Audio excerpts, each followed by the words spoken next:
Sir Sundarban এসে আপনার কেমন ফিল হচ্ছে ইকো ট্যুরিজমে এসে? খুবই ভালো লাগছে। আমি তো আসাম থেকে এসেছি, গুয়াহাটি।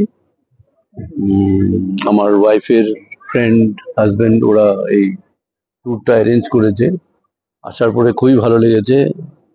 থাকার ব্যবস্থা, খাওয়া দাওয়া, আজকে যে আমরা ঘুরে বেড়ালাম ফরেস্টে, নদী দিয়ে এই নদী ওই নদী করে, খুবই সুন্দর, খুবই ভালো লেগেছে। তো সবই ভালো, আমার কাছে তো সব ভালো লেগেছে। স্টিল আই এম এনজয়িং এখনো। কোনো সমস্যা ছিল? না না, কোনো কিছুতে হবে না। রুমের দিকে কোনো সমস্যা? দারুণ, রুম টুম সব ভালো। খালি হ্যাঁ, ঠান্ডা বলে ওই গরম জল অল্প অল্প টাইম নিচ্ছে গরম জল হতে, আদারওয়াইজ ওটা তো হবে, উপায় নেই। বাট ওটা কমপ্লেন না, ঠিকই আছে, খুবই ভালো, সব ভালো। আর তো আমি অফকোর্স আমি অন্যকেও রিকমেন্ড করব যে ইকো ট্যুরিজমের থ্রু দিয়ে গেলে মনে হয় they will enjoy. Enjoy in the sense, ওরা অনেক কেয়ার নিয়েছে, আমাদের সব ব্যাপারেই খোঁজ খবর নিয়েছে, যাতে আমাদের অসুবিধা হচ্ছে কি হচ্ছে না।